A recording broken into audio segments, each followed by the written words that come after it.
Hello and welcome to this first in a series of 3 training videos on developing and implementing individualized services and supports.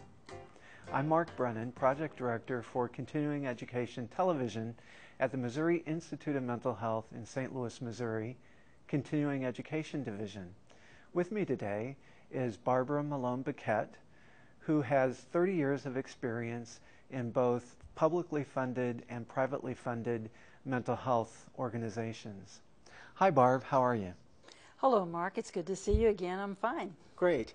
We're going to be talking through the course of 3 videos regarding issues for Department of Mental Health provision of services, or what we call system of support. And one of the first things that I think we ought to help the audience to understand is who the support systems are developed for. Can you talk to us about that? Sure. I guess what I'd like to start with is helping people understand that the Missouri Department of Mental Health itself is divided into 3 divisions. And out of that division is one called Mental Retardation Developmentally Disabled Division, and one is called Alcohol and Drug Abuse Division, and one is Community Psychiatric Services or Comprehensive Psychiatric Services Division. And I believe we're going to be talking about serving folks and providing services to those that are in the CPS or Comprehensive Psychiatric Services and the ADA Alcohol and Drug Abuse systems. The Department of Mental Health and those 2 different divisions contract and create master agreements with providers of services in the community. And those providers of services will choose the population that they serve. In the ADA division, for instance, that would be substance abuse individuals. However, some of those folks have also some psychiatric issues in their life, mental illness problems, and so they could be co-occurring disorders in those individuals, and they could be served by both divisions. When we talk about a serious and persistently mentally ill adult, most often their services are provided through the Department of Mental Health CPS or Community Psychiatric Comprehensive Psychiatric Division. And when we talk about the serious emotionally disturbed youth, also those services are provided through usually the CPS division. And in those services, we have identified a target population of those individuals, as I mentioned, a serious and persistent mental illness or a serious emotional disturbance, and forensic clients, folks that have had interactions with the judicial system, and with acute psychiatric crisis, those folks that may not have a serious persistent mental illness but may be in an acute situation where psychiatrically they need help and need it very quickly. So if I understand correctly, you're basically telling us that there are 2 target populations, one children and one adults. That's correct. And that those services are provided through 3 different service systems depending on what the needs of the individuals are.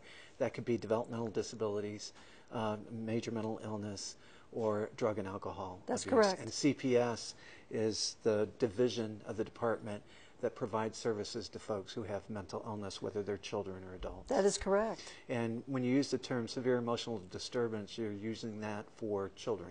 For individuals that are 18 years under. Okay, and then severe persistent mentally ill is for adults. 18 years and above. And so when we start looking at the divisions of the Department of Mental Health, these are the divisions that provide the services to those clients. That is correct. Right? That is correct. What kind of services are we talking about? Well, generally, for all of those populations we've talked about, there are things called targeted case management, which is like a linking, coordinating, monitoring service, much like in the old days of the social worker walking the beat and linking people up with services.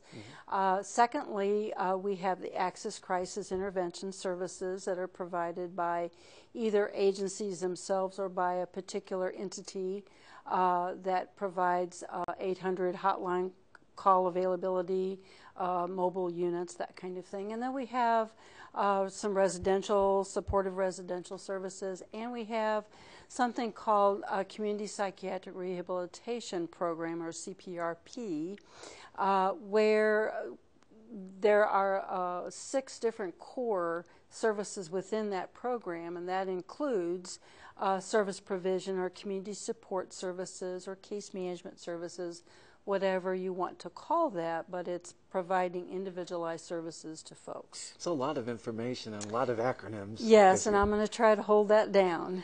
Okay, so if I understand correctly, the services that are provided to children, adolescents, and adults can be provided for emergent situations, which is the access crisis intervention piece that you've talked about.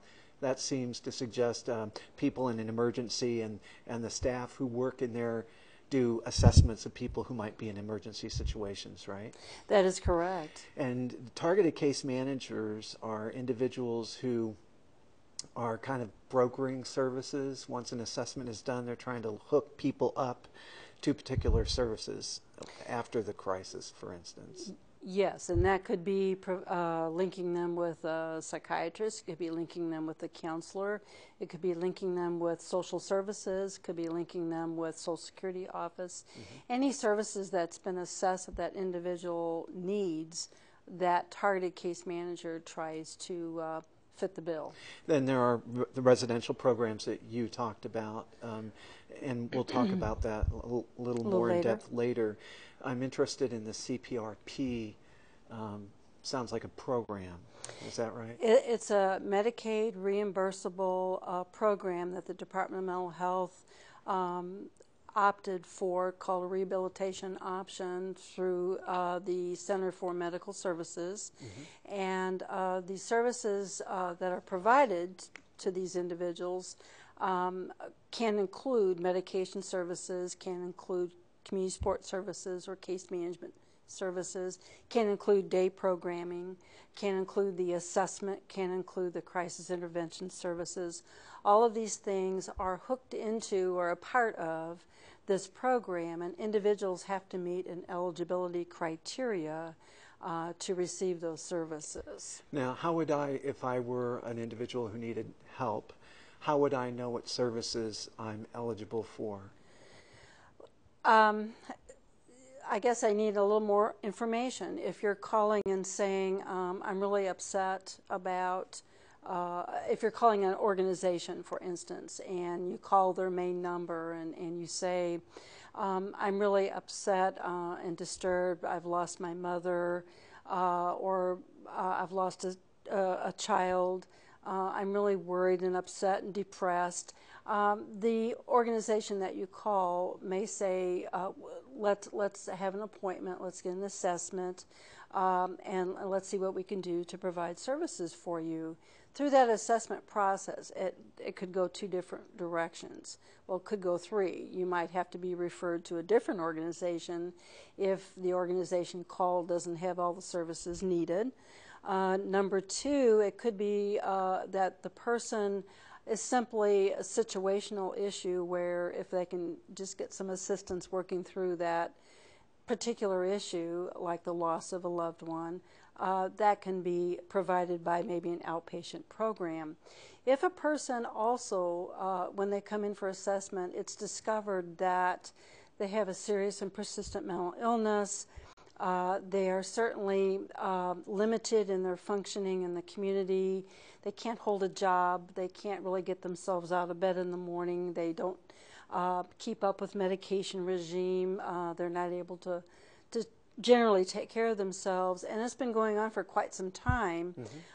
Then they may meet that eligibility criteria for the CPRP program, which is much more individualized and intensive. That wouldn't be for the individual to determine. That would be for the professional that's treating that individual to determine. Correct. There's an assessment process that one would go through. Okay. Now, are these services the same for adults and children? The CPRP program is the same for both children and adults. The difference being age, the difference being some extra natural supports in the community that may need to be added to service provision. For instance, with kids, you may need to include, and you will need to include school, You may have juvenile justice department involved, whereas the adults, you would not have those two entities. There are, we mentioned earlier, some housing supports that could come into play for both. Targeted case management can be provided to both systems. In the adult system, there is a thing called psychosocial rehabilitation, and a lot of those programs that come under that title could be called a clubhouse, could be called a day program, could be called day treatment, could be called partial hospitalization, but those are day programs for adults with serious and persistent mental illness. For the youth population, we don't have a lot of good day programs per se. We've got some alternative schools that school systems have plugged into, community mental health services to be provided in that program, but there's not a real psychosocial rehabilitation day program available at this time for youth. So most of the services, it sounds like, are fit the bill for both adolescents, children, and adults. That is true, except there is one other big program that actually our state legislature have certainly signed off and approved and have funded, is a entity called System of Care. And System of Care is community-based services to really link and partner all kinds of agencies to provide support and individualized services for children and families. We don't really have a system of care per se system for adults. Okay. So the system of care is federally funded? It can be federally funded through federal grants that come up for bid every year. There also are some state funding and grants that are providing more pilot programs for system of care. So the families of children who might need some assistance, where would they go to plug into this system of care? Well, I guess a couple of places you could go to the Department of Mental Health website and check out what that has to say about systems of care for children and youth and families. Also, you could call your local mental health centers and ask questions there. We also have an Eastern Region Office of Children's Services, and that would be a place to call. Okay. The System of Care entity is a program that hopefully gets to having all kinds of organizations, public or private, and natural supports to provide services for a child and family together and collectively and cooperatively, without having the family have to tell their story over and over and over again. That seems to make a lot of sense in terms of a system providing support for an individual based on an assessment where the individual doesn't have to continually repeat the same story. I want to talk a little bit about the philosophical underpinning of a word or a definition that I've heard called wraparound. Does that similarly connect with this information that you're sharing with us? The term wraparound is well known in children's services fields, especially the system of care philosophy. Personally, I believe wraparound could be accomplished for any population. It's a wonderful philosophical statement. It's a process. It's not just a funding source. Why don't you talk about that a little bit? Okay. Wraparound is community-based, individualized-based, strengths-based. It's supposed to be flexible.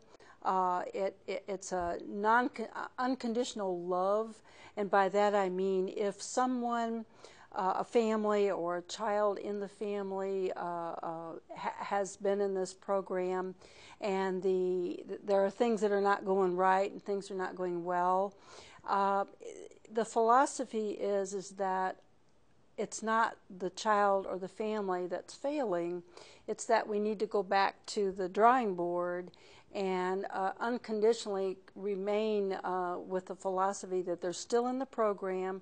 There's something just not quite in tune with the individual plan, And that just needs to be tweaked, and not the people. And so therefore, if something fails on an individual plan, or or people are not doing well, we don't kick them out.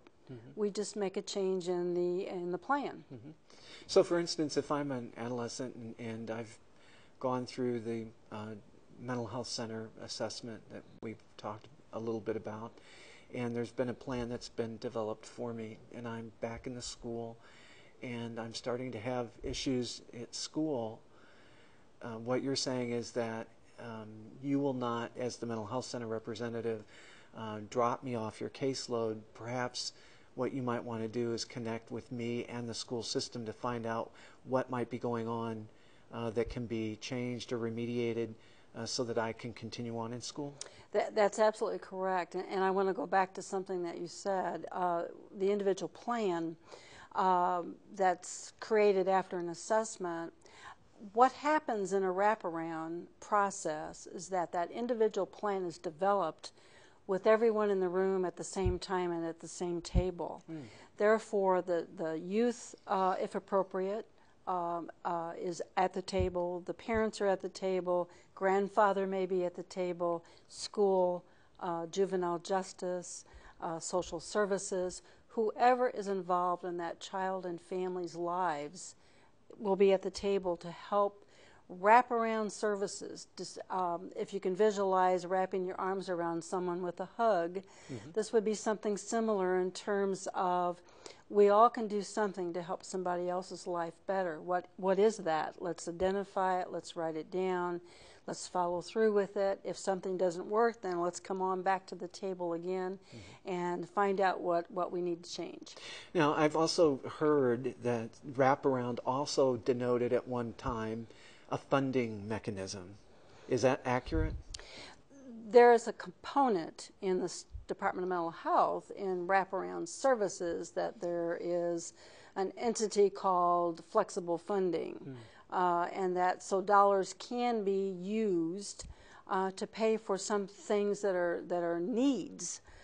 In other words, if a family has a child that is seriously emotionally disturbed, but the mother is also very ill, and the mother has to spend a lot of time in bed because she doesn't have enough money to buy or pay for medications that she needs to get up and out of bed. Flexible funding could be used to help support that effort, and at the same time work with her and the family on how things could be better integrated and supported. Sometimes flexible funding has been used to pay an electric bill. But I hesitate to use the flexible funding piece a lot because people tend to say, well, wraparound means money. Wraparound is a process. It's a philosophy. It's a way to provide services by a multiple group of folks that touch kids and families. Well, it sounds like the natural progression from wraparound is the system of care that you were talking about regarding children.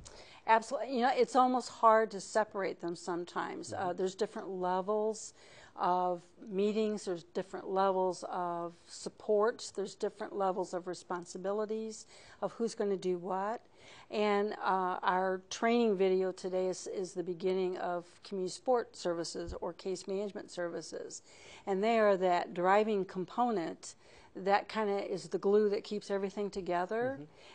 It's an exciting job, a wonderful job, and their job is to coordinate and collaborate all of these folks, ideas, issues, services, and bring it all together to get down that road of recovery. So in summary, what would be the intended outcome for the services that you've been talking about?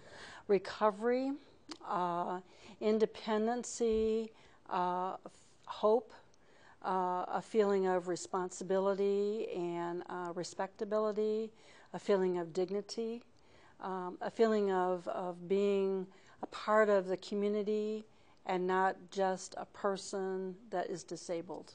Oh, thank you, Barbara. I appreciate you coming in and talking with us today about this information. For all of you who are watching this video, this again is the first in a series of 3 videos on implementing services and supports for individuals, children, adolescents, and adults who have mental illness or cause for support. Again, I would ask you to review the key concepts and the glossary of terms prior to taking the test, and you won't have any problem. Thank you.